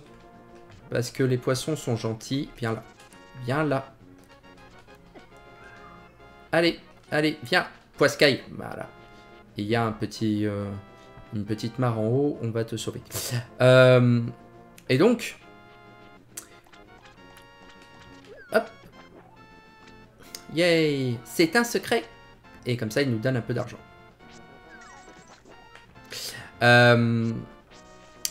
Et donc, s'il n'y a strictement aucune indication, ça peut être très compliqué. Ça m'est arrivé d'ailleurs récemment dans un jeu que je suis en train de faire, qui est pourtant plus vieux, il date de 2001, qui est Dragon Quest 7, que je suis en train de faire. À un moment donné, vraiment au tout début de l'aventure, hein, vraiment dans la phase avant l'événement principal qui va déclencher toute l'intrigue, je n'arrivais pas à progresser. Tous les chemins m'étaient bloqués, mais il fallait en fait que j'aille dans une certaine maison à un certain moment. Alors une maison que j'avais déjà visitée, mais entre-temps d'autres événements s'étaient déroulés entre-temps. Donc il fallait que j'y retourne pour reparler à un personnage pour pouvoir avancer. Et ça, personne ne l'avait dit dans le jeu, quoi. Personne ne me donnait. Donc là, il fallait vraiment que j'explore, mais c'était du coup assez frustrant d'être dans ce cas de figure et de ne pas savoir quoi avancer. Donc il y a non seulement un équilibrage vraisemblablement à avoir à ce niveau-là, il y a vraisemblablement aussi une question de choix à laisser au spectateur ou au joueur ou à la joueuse. De dire quel degré d'aide veux-tu avoir dans le jeu. Est-ce que tu veux ne pas avoir d'aide du tout? Ou est-ce que tu veux juste un peu d'indications, quelques indications, beaucoup d'indications?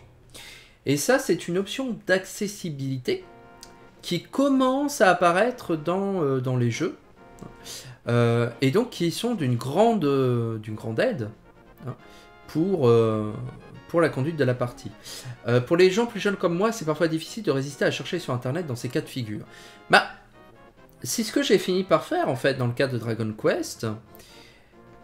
Et il n'y a pas de honte à avoir.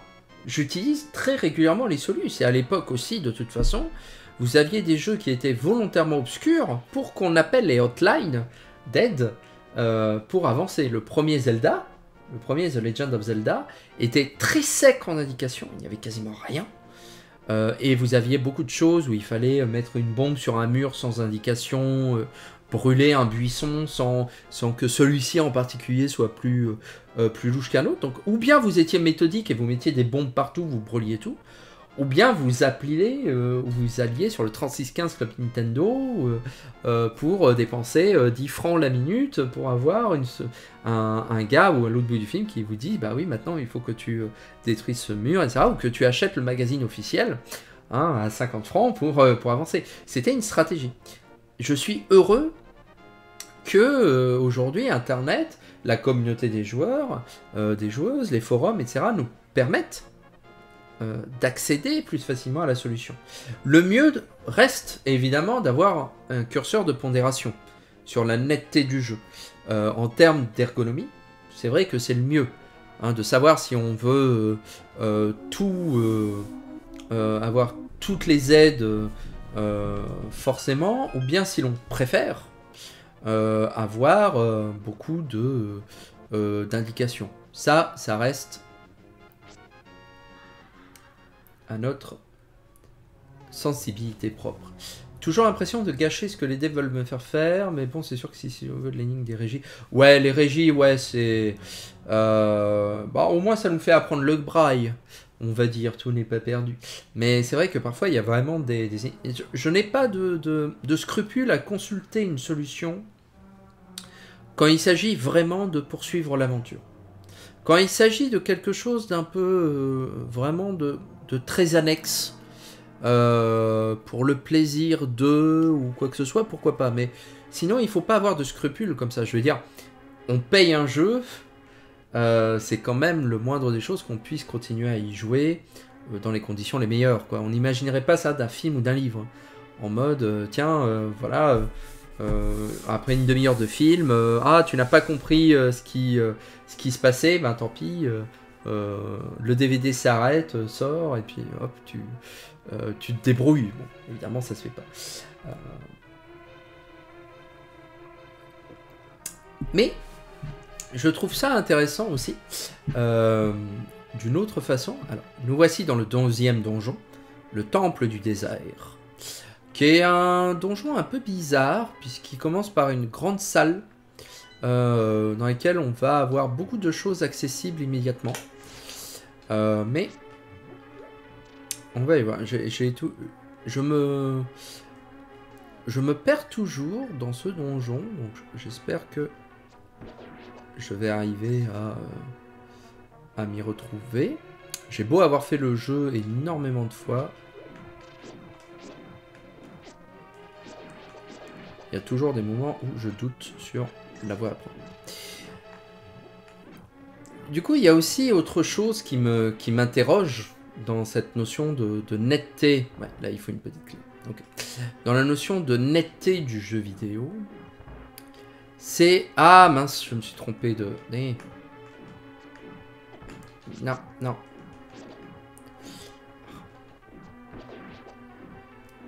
C'est l'idée que, contrairement à un film, à un livre, à un album de musique, où l'objectif, la netteté de l'œuvre s'impose plus ou moins d'elle-même, on peut avoir des problèmes de compréhension devant une œuvre cinématographique ou littéraire, comme tout à l'heure, voilà, vous aviez dit que vous n'aviez pas tout compris, parfois en m'entendant lire l'article de Nathalie Fournier, mais ça c'est attendu. L'objectif, la netteté globale de l'objectif du jeu, c'est-à-dire aller au bout de l'œuvre, s'impose d'elle-même. C'est très immanent. Il va de soi qu'un livre demande, un roman demande à être lu jusqu'au bout, ou qu'un film demande à être vu jusqu'au bout, et ainsi de suite. On n'imaginerait pas un texte dont l'objectif serait de ne pas être lu totalement. Dans le cadre et les dispositifs pour parvenir à cet objectif-là sont très évidents. Pour un film, il suffit de continuer de regarder. Pour une musique, il faut continuer à écouter, et ainsi de suite. Mais pour un jeu vidéo, on peut avoir une idée générale de l'objectif général du jeu. Dans Zelda, par exemple, c'est libérer tuer Aghanim, libérer le royaume d'Hyrule des démons. Mais le dispositif pour ce faire, c'est-à-dire les micro-objectifs que l'on doit accomplir pour y parvenir, peuvent être plus nébuleux si on ne sait pas où aller. Et ça, c'est un cas qui est quand même assez atypique dans le spectre des œuvres humaines, et qui est dû, évidemment, à cette dimension ludique du jeu vidéo. Le jeu vidéo, c'est non seulement une œuvre vidéo, donc qui emprunte une partie de ses codes, de sa scénographie, de son existence à la télévision ou au cinéma, à la micro-informatique en général, hein, d'où le jeu vidéo est issu évidemment. Mais il y a aussi une composante ludique, et donc il y a un tamis ludique qu'il faut considérer dans cette perspective-là. Et notamment, l'idée qu'il faut toujours que l'objectif du jeu soit clair pour qui s'y essaie.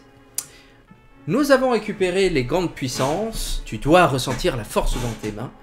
Là, par exemple, c'est le cas où le jeu n'est pas toujours très clair. Tu peux ramasser et porter des pierres maintenant.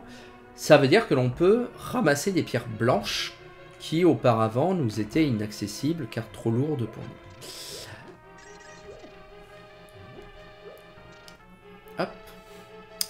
Donc le jeu vidéo doit toujours veiller, du moins dans le meilleur des mondes, à pondérer son expérience et à toujours indiquer les objectifs, l'objectif de sa partie d'une façon ou d'une autre, de peur de totalement laisser de côté les joueurs et les joueuses sur son chemin. Le problème, c'est que cette tension d'objectif va dès lors rentrer en contradiction, hein, en opposition avec d'autres enjeux de la partie, notamment la liberté faite aux joueurs d'explorer, de faire ce que bon lui semble pour atteindre la sortie d'un labyrinthe ou d'un donjon. Bon. Toutes ces choses-là vont rentrer en tension avec ce paramétrage. Et c'est là en fait où l'on comprend que au regard d'un jeu traditionnel, d'un jeu de plateau traditionnel comme Zombicide ou je ne sais quel autre jeu, Terraforming Mars, etc. Bah, des jeux, on va dire, de simulation un peu lourdes comme ça. Ce sont des problématiques complémentaires qu'a le jeu vidéo et que n'a pas nécessairement tous les autres jeux de plateau et de société, qui en fait un cas un peu à part, puisque un jeu de sport, un jeu physique, tout comme un jeu de plateau, n'ont pas nécessairement besoin de constamment rappeler aux joueurs et aux joueuses leurs micro-objectifs, ce qu'on appelle les mécaniques de jeu, pour exister en tant que pratique ludique. Alors que dans le cadre d'un jeu comme Zelda, si je suis incapable de comprendre quel est mon prochain objectif, que la lecture du jeu n'est pas assez claire à ce niveau-là, mais en soi, je peux continuer à jouer, dans le sens où je peux... que je peux continuer à diriger Link, à donner des coups d'épée, à explorer Hyrule, éventuellement à trouver des objets annexes, des fragments de cœur ou que sais-je, mais je ne peux rien faire de plus. Je ne progresse pas dans ma partie, je n'ouvre pas de nouvelles zones, bref, je suis coincé à ce niveau-là. Et comme je suis au centre de l'expérience de jeu, en qualité de joueur et de joueuse, et que ce sont finalement mes actions qui font avancer l'intrigue, comme le fait de débloquer, de finir un donjon ou de parler à un personnage, le jeu n'avancera pas tant que moi je n'avance pas. Au moins dans la majorité des cas de figure. Il y a effectivement des cas de figure dans lesquels la réalité du jeu, si je puis m'exprimer ainsi, va à mon encontre. C'est ce qui se passe, par exemple, avec un jeu comme Tetris, où si je ne continue pas à jouer, eh ben, j'échoue, puisque les objets s'empilent et finissent par me faire un game over. Et c'est le cas dans certains jeux de simulation de vie, dont le plus célèbre, le premier fut Shenmue, puisqu'il se fondait sur l'horloge interne de la console, et pour voir un peu les jours se dérouler. Et donc tous les jours, il se passait quelque chose. On était quasiment, pas tout à fait en temps réel, mais au moins il y avait une succession temporelle jamais identique. Et si l'on ne suivait pas l'intrigue principale, ça m'a toujours fait rire, donc l'intrigue principale de Shenmue, du premier Shenmue, c'est de trouver les assassins de notre père. Nous sommes le fils, nous dirigeons le fils d'un maître de dojo japonais, qui se fait assassiner un jour par des mafieux, et donc nous devons venger notre père, et donc on doit faire une enquête pour savoir qui étaient ces mafieux, ce qu'ils voulaient, etc. Mais on peut très bien ne pas faire ça, et puis passer notre temps à aller dans les bars, à jouer aux salles d'arcade, à faire des combats de rue, et à ne pas faire avancer l'intrigue principale. Sauf que au bout de telle date, si l'on n'a pas fini le jeu, les hommes de main du mafieux reviennent en ville et nous tuent. Pour effacer définitivement leurs traces. Donc nous sommes totalement coincés, nous sommes tenus de continuer. Mais ça, c'est quelque chose qui, même encore aujourd'hui, demeure extraordinairement rare dans l'histoire du jeu vidéo, dont l'expérience est conditionnée sur notre propre progression. Et donc, on a cette tension entre faire en sorte que le joueur continue de jouer, mais surtout qu'il sache toujours ce qu'il faut faire pour poursuivre sa partie. Sinon, il se retrouve coincé à un moment donné, ce qui n'est pas mon cas puisque je connais bien le jeu, et nous voilà au deuxième boss, l'Enmolasse, les serpents de sable, qui du coup ont deux faiblesses, trois faiblesses, l'épée, l'arc et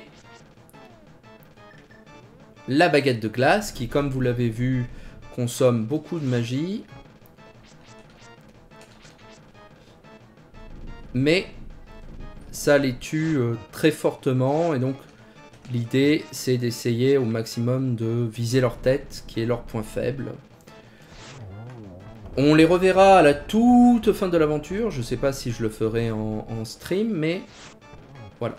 Les Lammolas font partie des ennemis classiques de Zelda. On les retrouvait dans le premier Zelda.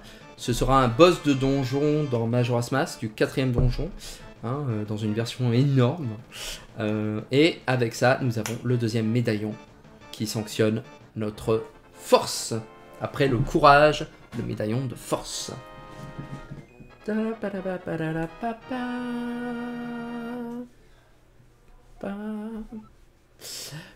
Tu te rapproches de ton objectif. Pars à la recherche du dernier.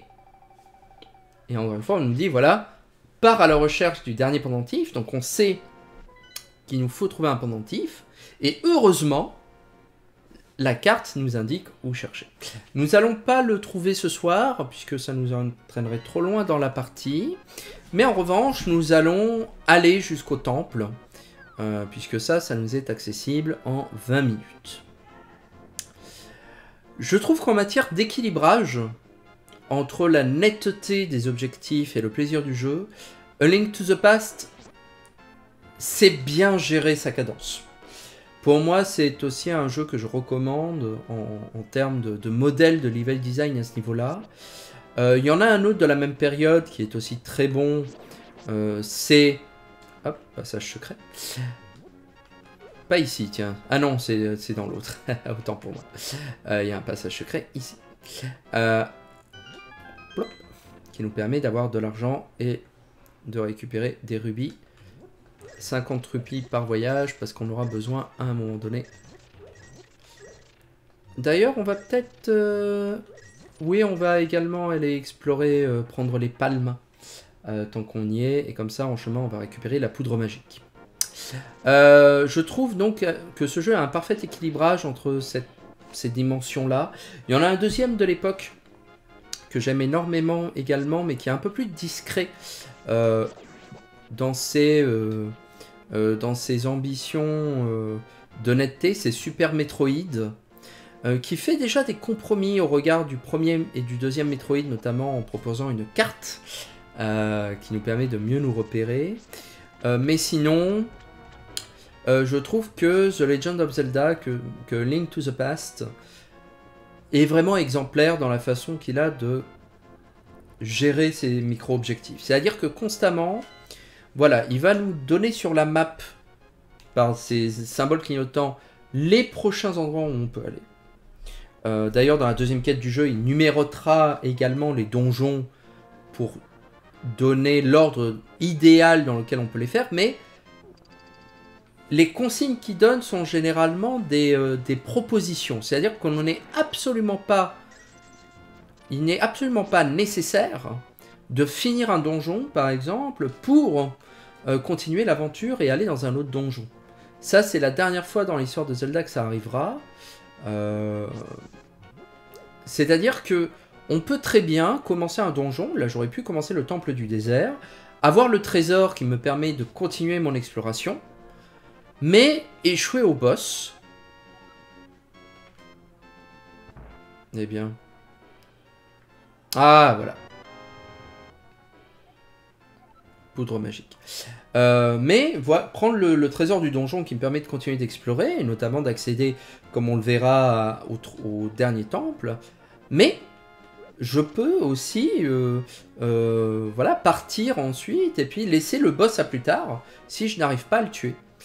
C'est quelque chose qui est tout à fait envisageable et que j'ai eu fait la première fois que j'ai fait le jeu quand j'étais petit, puisque certains boss peuvent être un peu retors, voilà, quand on n'a pas beaucoup de cœur, quand on est encore un peu maladroit avec la manette de jeu. Bon, ce sont des choses qui peuvent nous empêcher de jouer. Et donc, ça nous donne beaucoup de flexibilité dans l'aventure. Ce ne sera pas le cas de ce qu'il y a des futurs jeux Zelda, notamment d'ailleurs de Ocarina of Time, et même de Link's Awakening, qui est le jeu qui le suit directement et qui s'en inspire pourtant beaucoup, puisque dans Link's Awakening, il va apparaître entre des donjons des quêtes complémentaires qui sont en fait des sortes de petits moments chapitrés ou de petits moments un peu plus narratifs dans lesquels on va devoir faire une petite quête annexe, rendre service à un personnage, battre un boss, un boss facultatif, pour déclencher un événement qui nous permet de débloquer la route au prochain donjon. Breath of the Wild revient à la façon du premier Zelda, mais quand même nous donne quelques indications, même grossières, pour dire voilà, fouille par là pour trouver la prochaine étape, le prochain objet qu'il te faut, puisque dans le premier Zelda, si vous le refaites aujourd'hui, vous n'avez rien. Le jeu était livré avec une carte sur papier, avec les premiers écrans du jeu, et il vous fallait ensuite les compléter avec votre propre exploration. Mais sinon, vous n'avez rien de plus pour savoir où aller et que faire. Donc ça, c'était assez compliqué. À partir de Zelda 2, ils ont commencé à introduire une composante role-playing game, comme on disait à l'époque, c'est-à-dire il y avait plus de dialogue, les personnages nous aidaient davantage, même si à l'époque la traduction anglaise était très médiocre, et donc parfois, voilà, opacifié plus que ça n'était, mais on voyait qu'au fur et à mesure, les équipes de Nintendo essayaient d'aller de plus en plus vers la netteté de la quête. Première fontaine d'effets secrète, hein, il y en a 3 dans le jeu, ici c'est la première, nous allons récupérer un boomerang plus puissant, le boomerang rouge, ou boomerang magique, qui nous permet d'aller plus loin, et on va revenir pour jeter un deuxième objet dans la fontaine des fées, afin que cette fée nous le bénisse. On va jeter notre petit bouclier pour avoir un bouclier rouge qui peut bloquer les boules de feu, ce qui nous sera utile puisque les prochains ennemis que l'on rencontrera vont notamment utiliser cette astuce pour nous tuer. Maintenant, direction le 3e donjon du jeu. Alors là, par exemple, dans ce cas de figure, première fois qu'on joue au jeu, on dit, bon, il nous faut accéder à la montagne, comment faire? Et donc, tout naturellement, on va faire ce que l'on ferait dans ce cas de figure, on va explorer les pieds de la montagne, jusqu'à trouver une entrée, quelque chose qui nous permette d'accéder, effectivement, à cette nouvelle zone que l'on n'a pas encore explorée. Et vous allez voir que très rapidement, notre exploration va être couronnée de succès. Mais ce type de procédure, de juste indiquer un objectif sur la map, sur une carte, et ensuite de laisser le joueur y aller, ça peut paraître évident en termes de level design aujourd'hui, en termes de netteté du jeu, mais il faut comprendre que c'est le fruit d'expérimentation pendant 10-15 ans de la part des développeurs, des équipes, pour essayer, voir ce qui marchait, ce qui n'allait, ce qui n'allait pas, parce que pendant très longtemps, et notamment dans les jeux d'aventure, nous étions dans une perspective très labyrinthe ou donjons et dragons, c'est-à-dire très inspiré du jeu de rôle papier. Le jeu de rôle console descend historiquement du jeu de rôle papier, c'est-à-dire où vraiment c'était aux joueurs, aux joueuses de se débrouiller, de collecter des indices sur une feuille de papier, de se remémorer les endroits où ils avaient trouvé tel objet étrange, tel lieu où ils ne pouvaient pas traverser, comme ici par exemple, si vous aviez exploré un peu, vous avez vu ce rocher blanc, donc vous dites tiens, il va falloir y aller, bref. Mais il n'y avait pas vraiment de choses dans le jeu qui vous permettaient d'accéder en fait à votre partie. C'est-à-dire que nous étions dans ce moment un peu particulier où nous étions tenus de constamment faire appel à des personnes extérieures pour nous aider dans notre partie. nous rencontrons le petit vieux de la montagne. Si tu vas à la montagne, emmène-moi avec toi. J'ai perdu ma lampe. Ah là là, la vieillesse est un ouvrage. Allez, viens, papy. Accompagne-moi. Attention au trou! Va tout droit et regarde bien où tu mets les pieds. Jeune homme, vas-tu aussi à la montagne à la recherche du pouvoir d'or? Un peu plus loin, il y a une montagne pleine de monstres. Beaucoup de gens ont disparu dans cette montagne alors qu'ils recherchaient le pouvoir d'or. Je ne veux pas te démoraliser, mais faut être dingo pour se laisser entraîner dans une quête aussi folle. Est-ce que... Je fais attention. Alors, on ne dirait pas, mais je vais vous dire après, ici, tourne à droite ici, tu sais, j'ai une petite fille de ton âge. Le roi l'a amenée au château et elle n'est jamais revenue. Enlever des jeunes filles doit faire partie du dessein du sorcier. Je pense qu'il essaie d'utiliser les pouvoirs que les jeunes filles, descendantes des 7 sages, possèdent.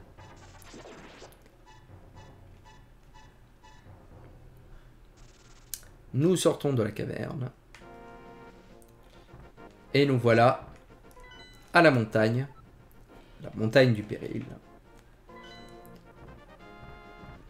Les jeunes filles disparues sont encore en vie. Le héros les sauvera sûrement. Il me tarde de voir ce jour, mais j'ai trop parlé. Allez, merci de ta bonté envers le vieil homme que je suis. Prends ceci.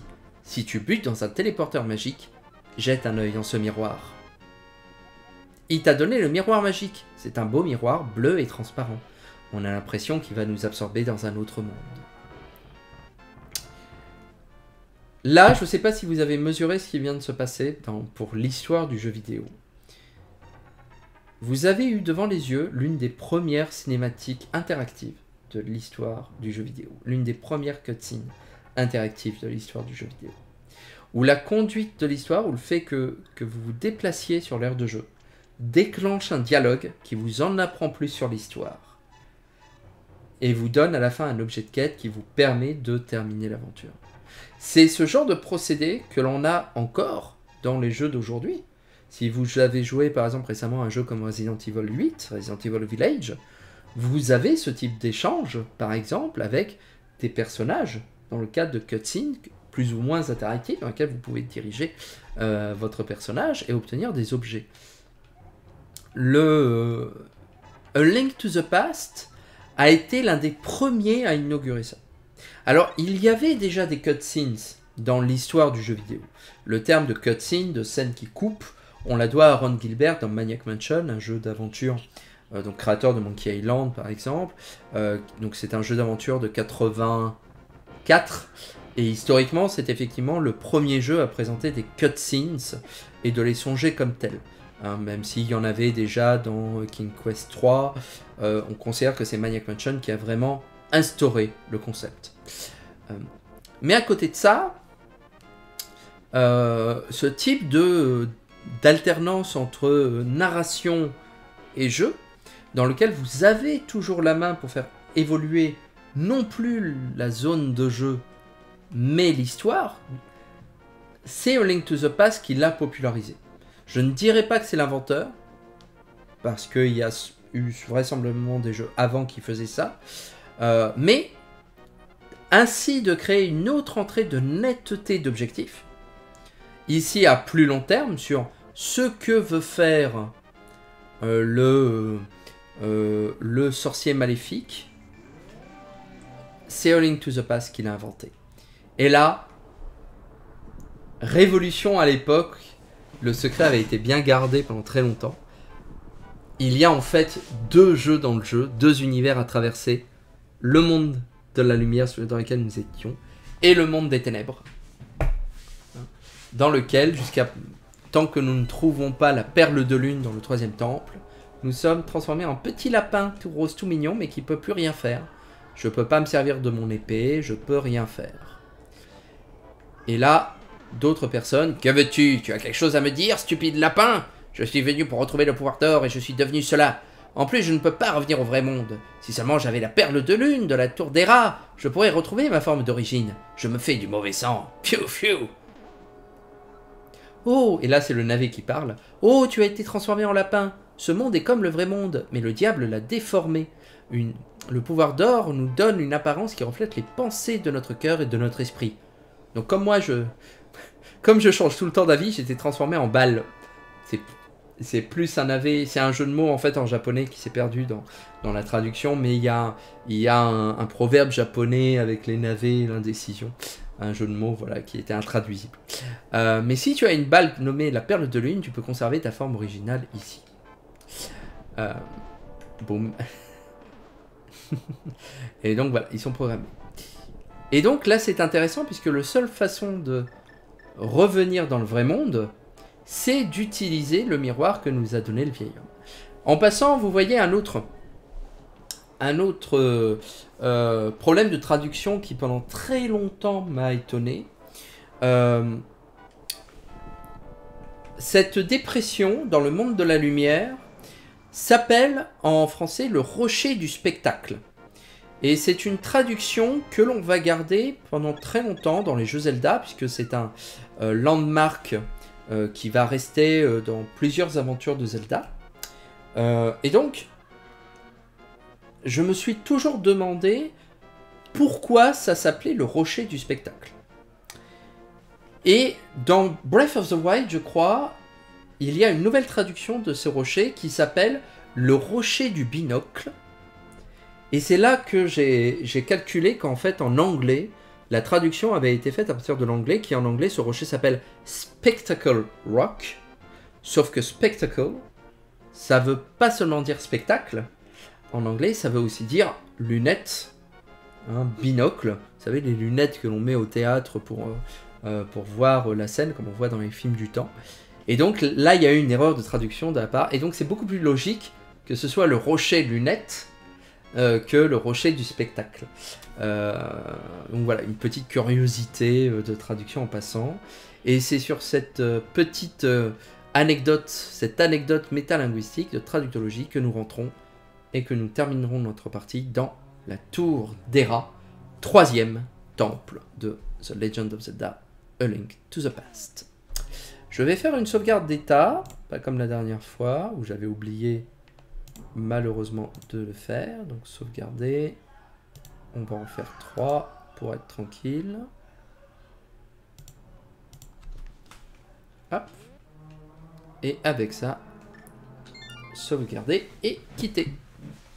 Et avec ça, effectivement, je quitte ma partie et incidemment, je vais finir par quitter le stream de ce soir sur quelques petits mots conclusifs quand même. Déjà, pour vous remercier celles et ceux qui m'ont rejoint ce soir pour discuter de jeux vidéo et de linguistique. Hein. Merci d'être passé, d'avoir interagi avec moi, parce que c'était le but de l'exercice aussi, de me mettre à Twitch, d'essayer de faire des choses comme ça. Donc ça me fait plaisir que voilà, des gens viennent.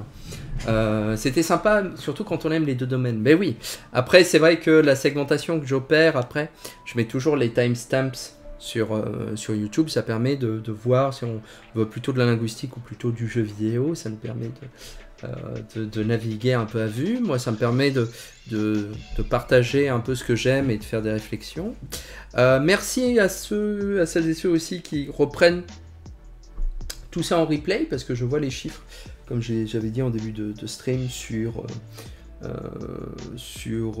voilà, ça va, je suis à peu près à une centaine de vues des émissions par semaine, hein, depuis 2-3 semaines, donc je suis content que ça intéresse, même partiellement, hein, pour pouvoir proposer quelque chose d'un peu différent de ce qui peut se faire sur Twitch en ce moment, essayer d'autres formes de diffusion du savoir.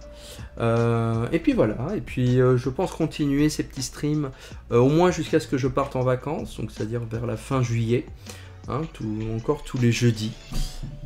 Donc voilà, donc la semaine prochaine, hein, si vous revenez, je serai le jeudi à 20 h normalement, toute logique, pour un nouveau thème que je donnerai en début de semaine. Voilà. Quoi qu'il en soit, merci encore d'être venu, merci encore de m'avoir tenu compagnie ce soir. À la semaine prochaine ou à plus tard si vous me chopez en replay, et puis passez une bonne fin de semaine. Voilà. Bonne soirée. Salut.